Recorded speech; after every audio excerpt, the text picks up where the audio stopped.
Hello दोस्तों, my YouTube channel the science teaching class में आपका स्वागत है। तो दोस्तों, अपन ने अगली क्लास में माइक्रोवेव पढ़ लिया था और आज अपन पढ़ेंगे कोशिका झिल्ली, जो कि इंग्लिश में कहा गया सेल मेम्ब्रेन। तो दोस्तों, सेल मेम्ब्रेन को 5 नामों से जाना जाता है। फर्स्ट नाम है प्लाज्मा झिल्ली, सेकेंड नाम है जीव द्रव झिल्ली और थर्ड नाम है चयनात्मक पारगम्य झिल्ली और चौथा है सजीव झिल्ली और पांचवा प्लाज्मा लेमा।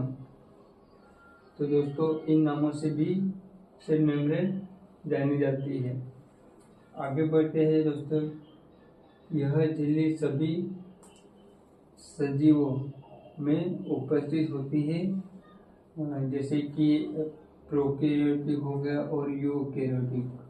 तो दोस्तों, प्रोकैरियोटिक और यूकैरियोटिक का मतलब होता है प्रो का मतलब पुरानी, कई हजारों साल पुरानी कोशिका खोजी गई थी, उनमें भी कोशिका झिल्ली उपस्थित थी। और जो कि अभी यूकैरियोटिक मतलब यू का मतलब न्यू का जो नई कोशिका खोजी जा रही है वैज्ञानिकों के द्वारा, उन कोशिकाओं में भी कोशिका झिल्ली या सेल मेम्ब्रेन उपस्थित है और अभी भी न्यू कोशिका खोजी जा रही है, उनमें भी मिलती जा रही है।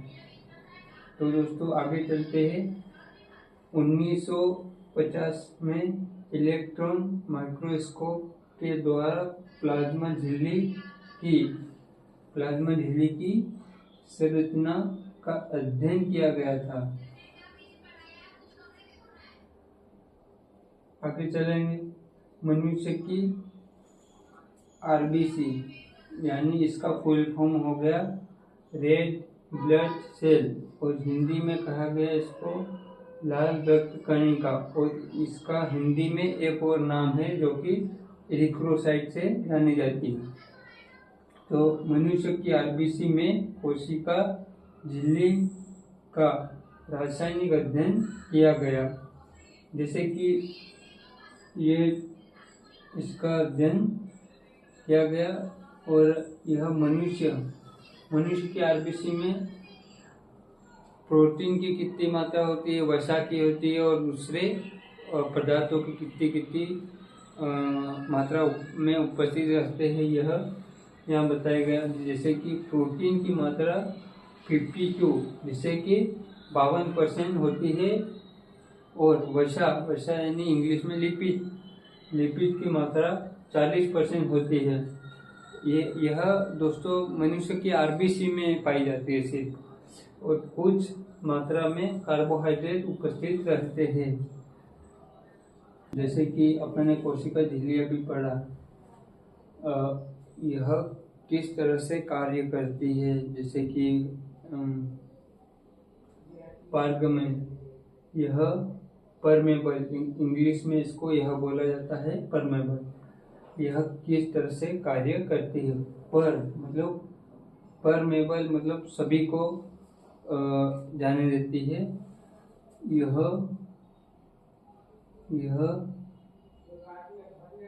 सभी को प्रवेश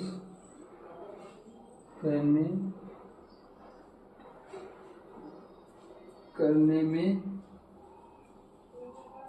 सक्षम होती है। और अपारगम्य झिल्ली, जैसे कि इनपरमेबल, यह इनपरमेबल मतलब यह किसी को भी अंदर नहीं जाने देती, कोशिका के अंदर किसी को भी नहीं जाने देती। जैसे कि यह किसी को भी प्रवेश नहीं करने देती है। और दोस्तों, यह अर्ध पारगम्य झिल्ली, जैसे कि इंग्लिश में इसको सेमी परमेबल कहा गया, क्योंकि यह उस चीज को आने देती है जो कोशिका के अंदर जाके किसी दूसरी कोशिका को नुकसान न पहुंचाए, उसको कुछ हानि न पहुंचाए, इसलिए इसको अर्धपारगम्य, जैसे को आधे को जाने देती जो अपने को नुकसान ना पहुंचाए। तो इसको इसके लिए यह लिखते अपन, यह छोटे, यह मोटे, यह बड़े अणु को प्रवेश नहीं करने देती है, अतः यह छोटे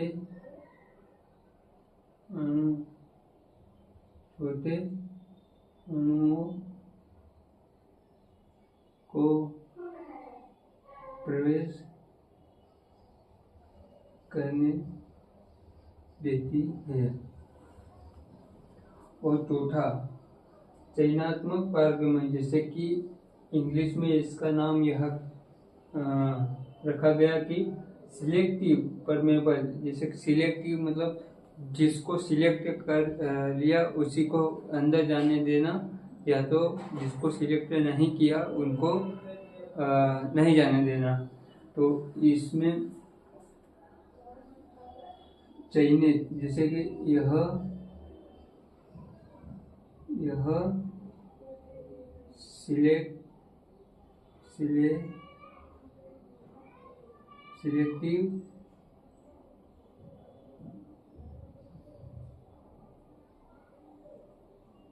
सिलेक्टिव को ही प्रवेश करने देती है। हाँ, तो दोस्तों ये चार लेयर से मिलकर बनी होती है कोशिका झिल्ली, जो कि ये इनका कार्य यह होता है किसी पारगम्य में यह किसी को अंदर जाने में, मतलब जो भी आता है उसको भेज देती है, लेकिन अपारगम्य झिल्ली होती है जो कि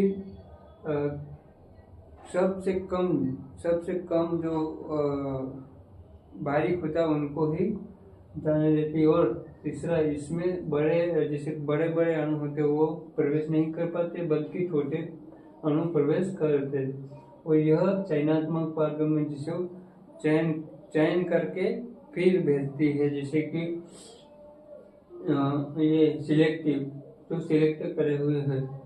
तो दोस्तों अपन आगे पढ़ लेते हैं अभी तरल मोज़ेक प्रारूप, इसको इंग्लिश में फ्लूइड मोज़ेक मॉडल, जैसे कि इस मॉडल को देने वाले वैज्ञानिक सिंगर व निकोलसन ने सन 1972 में दिया था और इनको नोबेल पुरस्कार से सम्मानित किया गया था। हाँ, तो दोस्तों जैसे कि ये निकोलसन और सिंगर ने दिया था और इनको नोबेल पुरस्कार से भी सम्मानित किया गया था। और सेकंड पॉइंट है, यह कोशिका झिल्ली का सबसे अधिक माना जाने वाला प्रारूप, जिसे कि इंग्लिश में मॉडल है, यह सबसे अधिक माना गया है। और दोस्तों अपन ने आज इतना ही पढ़ा है, जो कि थोड़ा सा ही पढ़ा है तरल मोज़ेक प्रारूप। यह अगली क्लास में अपन कंटिन्यू रखेंगे और ये थोड़ा सा इंट्रोडक्शन ही है इसका। अगली क्लास में अपन डायग्राम से समझेंगे अच्छी तरह से और आगे की जो भी प्रोसेस है वो अपन देखेंगे अगली क्लास में। और वीडियो अच्छा लगे तो लाइक करना, शेयर करना और कमेंट करना और चैनल को सब्सक्राइब जरूर करना दोस्तों। Thank you.